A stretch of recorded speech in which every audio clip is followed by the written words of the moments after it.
Today we're looking at an Algebra 1 review on how to write equations of lines.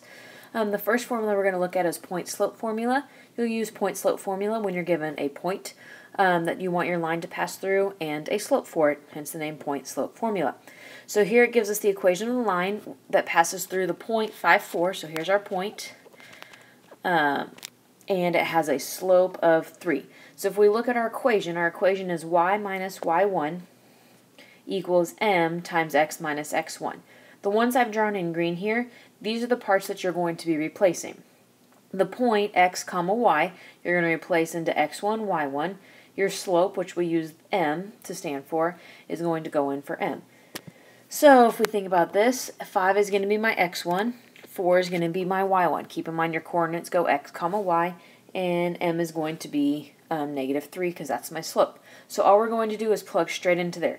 The y, or the things in black, are going to stay the same. So we're going to have y minus y1. Keep in mind the y comes first, so we're going to use that y value of 4. Y minus 4 equals m, which is our slope of negative 3, times x, we just leave that as an x, minus x1, where our x1 in this problem is 5, so x minus 5.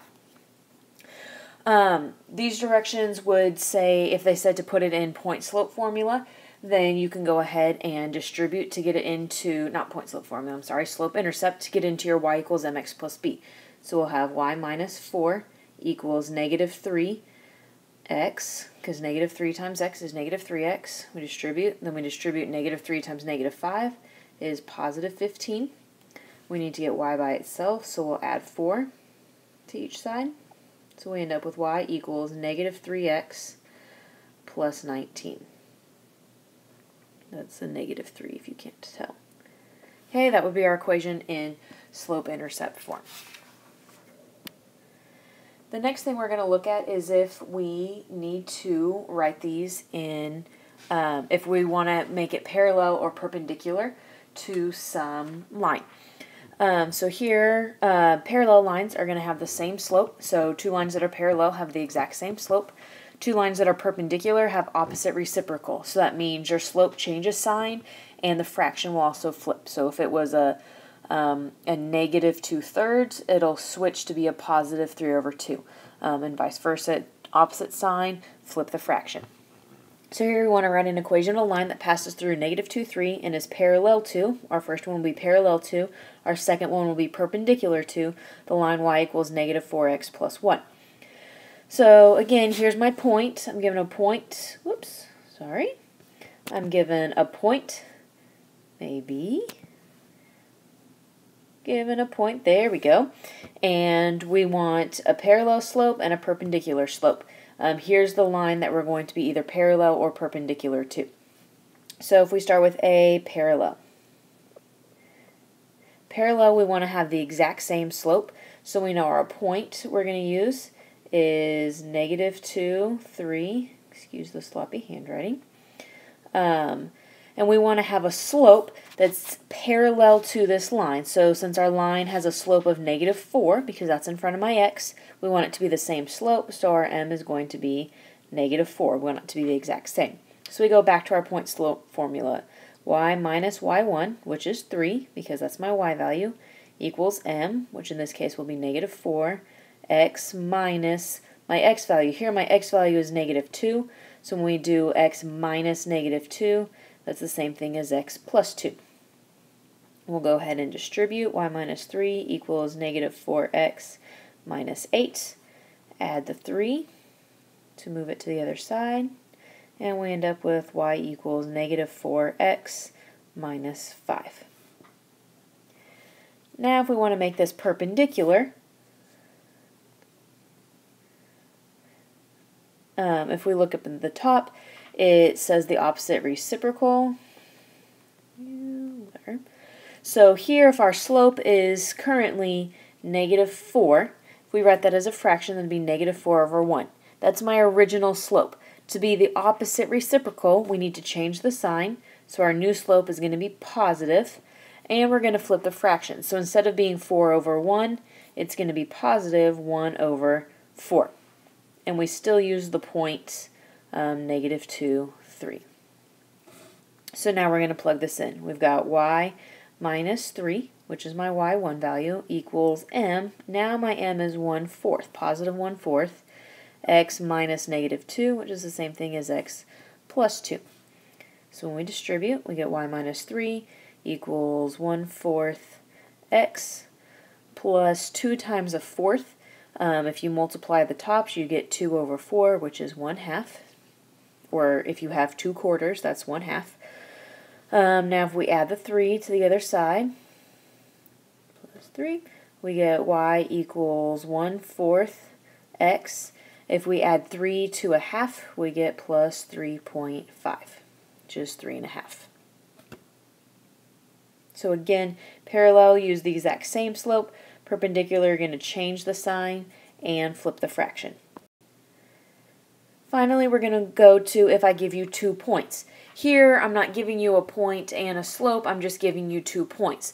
But we know from our past experience that if I give you 2 points, you can find the slope of that. You can find the slope between those 2 points using the formula y2 minus y1 over x2 minus x1. You may have also looked at this as the change in y over change in x, because slope is rise over run, so we're going to look at the change in my y's over the change in x. So write an equation, and, sorry, I can't spell apparently, write an equation of a line that passes through 5, negative 2, and 2, 10. So the first thing we need to do is find our slope.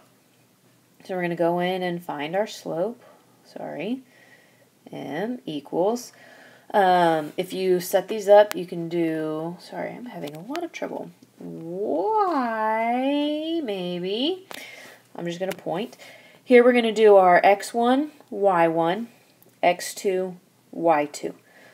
It doesn't matter if you want to do this one as x2, y2, and x1, y1, that's fine, you just need to be consistent. I'm going to use my first point as my x1 and y1, my second point as my x2 and y2. So when we plug this in, we're going to do our y2, which is 10, minus y1, which is negative 2.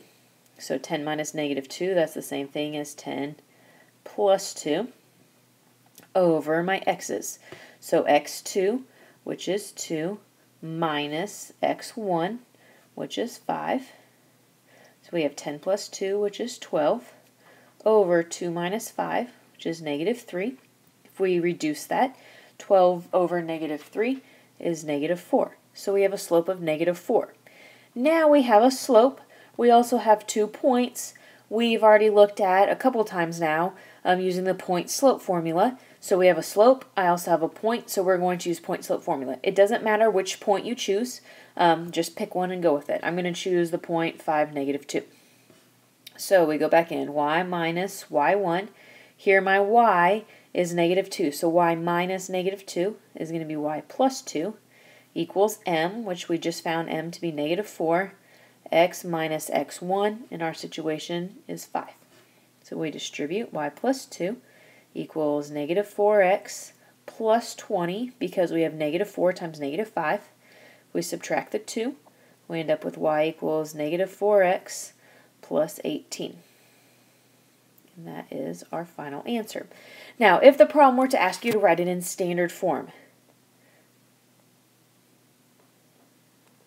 okay, standard form looks a little different. Okay, here we have slope-intercept form. Standard form is going to be in the form ax plus by equals c.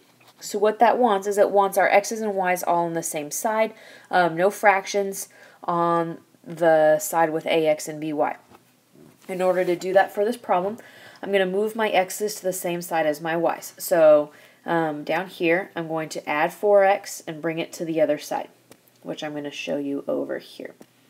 So we'll have 4x, because we added it, plus y equals 18. So I added the 4x over here to the other side. Once I did that, I don't have any other decimals or fractions. If I had fractions here, I'd have to multiply all the way across to get rid of those. But since I don't have any fractions, now this is in the form ax plus by equals c, so this would be standard form. Just depending on your directions, you may need to do that.